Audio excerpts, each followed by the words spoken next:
Hi YouTube, herzlich willkommen auf meinem Kanal und zu meinem ersten Motovlog. Heute werde ich euch meine neue 2020er Lowrider S vorstellen. Wenn ihr das nicht verpassen möchtet, bleibt dran bis nach dem Intro.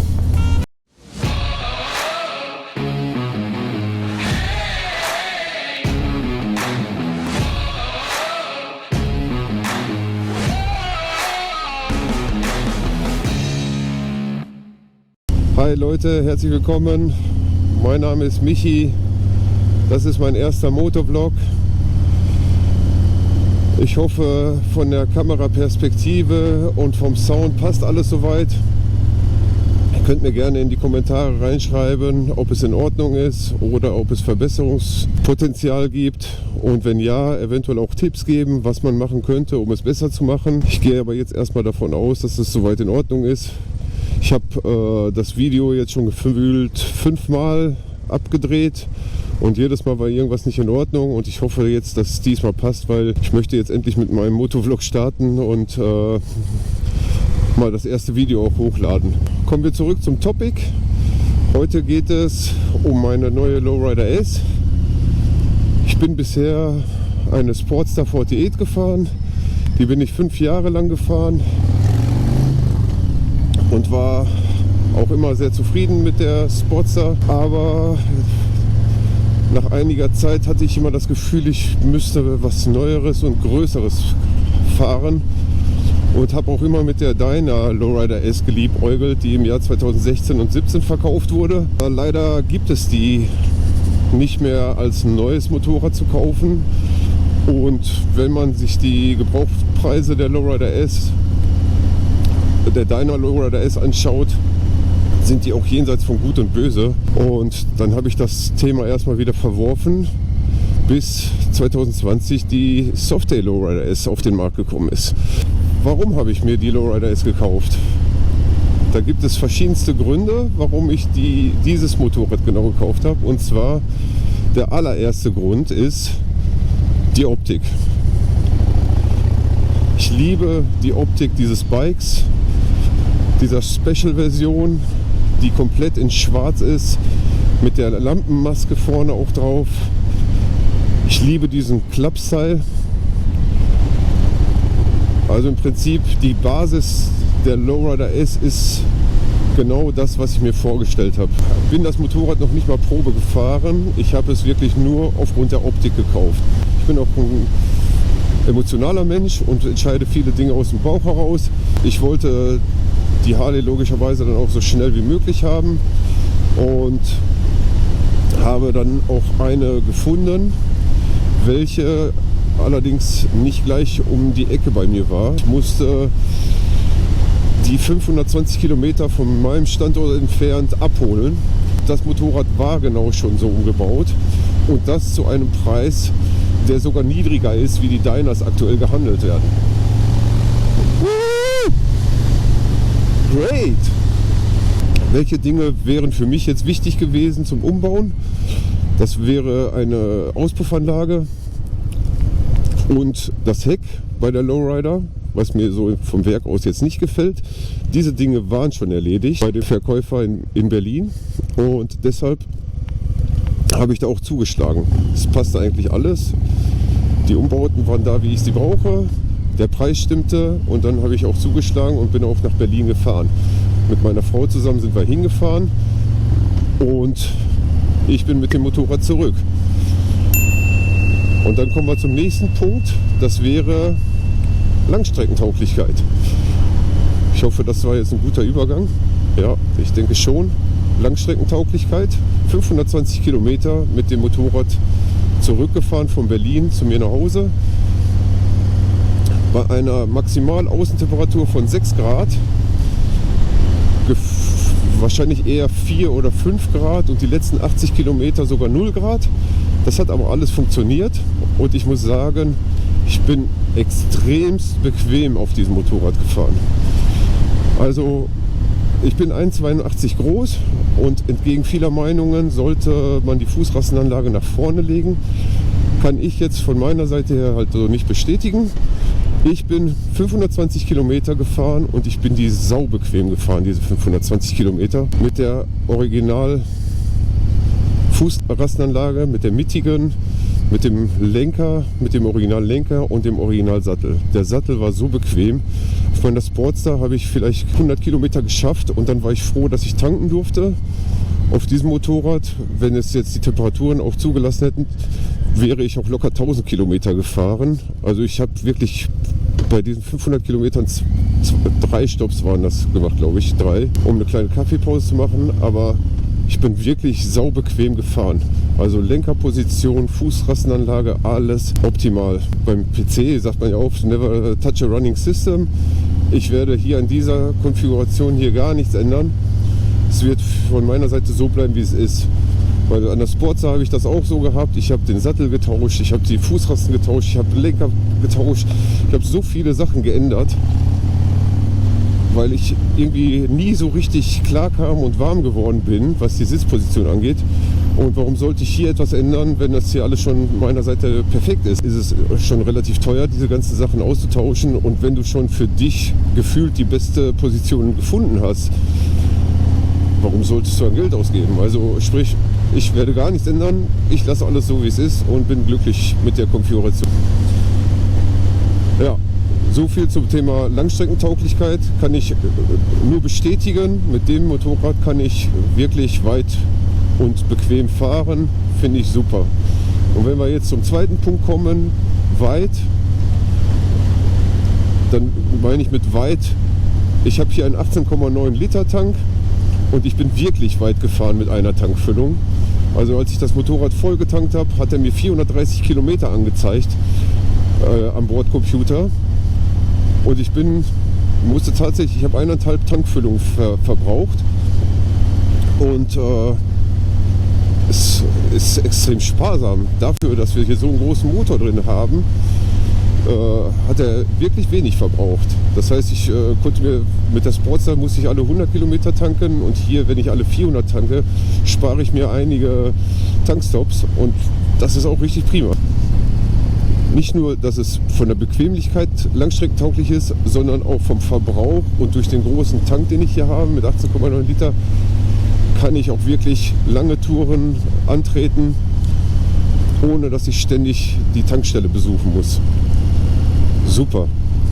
Vielleicht liegt es auch mit dem Verbrauch daran, dass schon vom Verkäufer ein Don Performance Mapping gemacht wurde, weil wir hier ja den offenen Luftfilter haben und die Jekyll & Hyde Auspuffanlage mit dem V-Strike Krümmer. Wurde auch gleichzeitig das Stage 1 Tuning gemacht von Don Performance. Vielleicht hängt das damit auch zusammen, dass der Verbrauch sich auch dadurch gesenkt hat. Das weiß ich nicht genau, weil ich jetzt, sage ich mal, keine Erfahrungswerte habe, was normalerweise die Lowrider S verbraucht.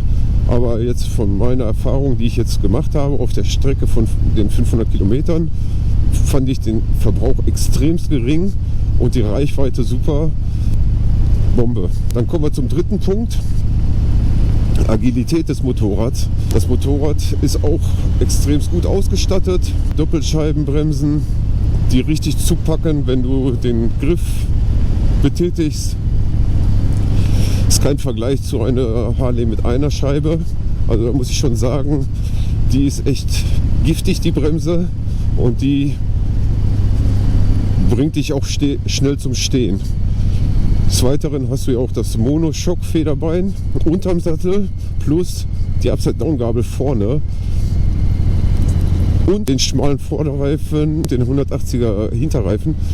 Das macht das Motorrad extrem sportlich und du hast immer das Gefühl, es will einfach nur in die Kurven und also ein ganz anderes Fahrgefühl wie mit der Sportster. Es macht wirklich richtig Spaß, dieses Motorrad zu fahren und es fährt sich auch. Du hast auch immer das Gefühl von einer Sicherheit, also auch auf der Autobahn oder Landstraße. Ich weiß nicht, ob es daran liegt, dass das Motorrad jetzt auch etwas größer ist und auch etwas schwerer, dass du nochmal so eine gewisse Sicherheit dadurch bekommst oder ob es nur an den Komponenten liegen, die hier verbaut sind. Aber ich fühle mich sauwohl und von der Fahrbarkeit, Agilität, muss ich ganz ehrlich sagen, ist es richtig gut. Punkt 4 würde ich jetzt sagen, ist der Motor. Wir haben hier 1868 Kubik mit dem Milwaukee 8 114 Cubic Inch.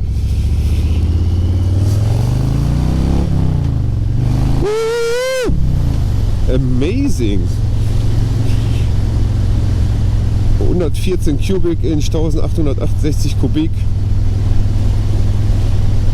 Die Maschine will vorwärts marschieren. Also ich sag mal so, wenn du am Gashahn ziehst, musst du dich schon richtig gut festhalten, weil sonst hast du das Gefühl, die Maschine fährt dir unterm Arsch weg, um es mal so auszudrücken. Und du hast auch immer das Gefühl, dass das Motorrad einfach angetrieben werden will.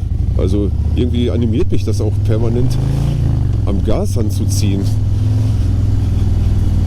Und du spürst auch die Power. Also du drehst am Gasgriff und hast das Gefühl, da ist in jedem Drehzahlbereich Leistung.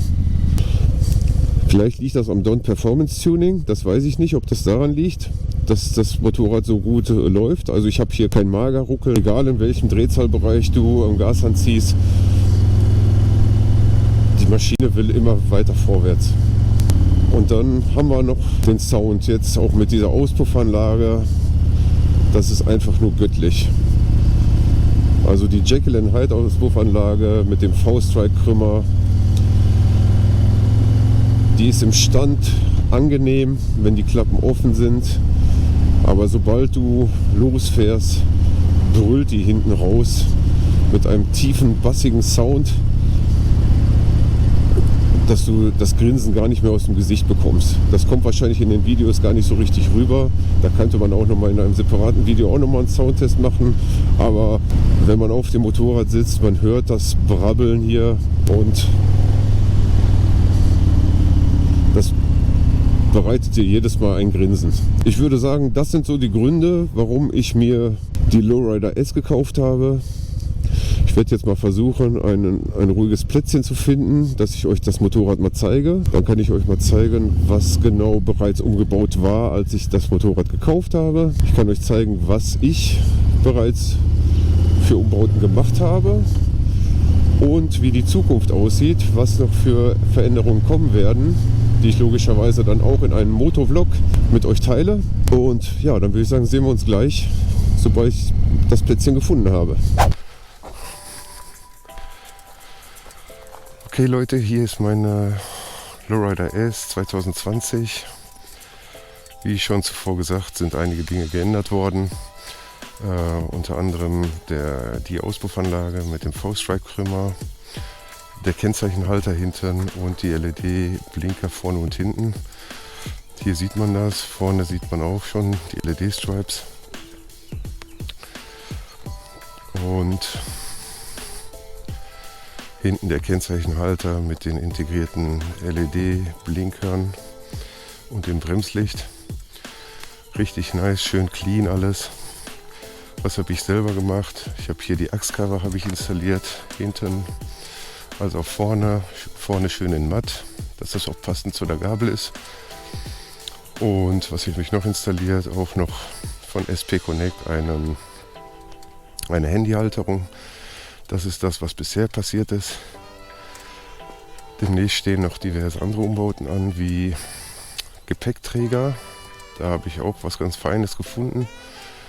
Und auch das Cruise Control für längere Touren, dass ich ein Tempomat habe. Ja, und was auch sonst noch bestellt wurde, ist eine richtig schöne, nice Lampenmaske. Die ist im Moment noch im Zulauf, ist noch nicht da, aber dazu werde ich auch ein schönes Video machen. Ja, so sieht das Ganze hier aus im Moment. Ich gehe einmal drum rum, dass ihr dann auch nochmal einen Gesamteindruck habt, wie es im Moment aussieht. Ja, und zu den ganzen Veränderungen, die halt noch kommen werden, werde ich auch immer wieder Videos machen. Ja, das soll es von der Seite jetzt gewesen sein.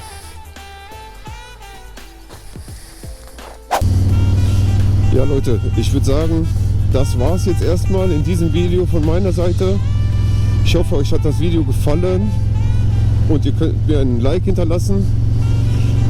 Und wenn ihr Fragen zu mir also zu meiner Person, zu dem Motorrad oder sonst irgendwelche Fragen habt, schreibt es doch einfach in die Kommentare rein.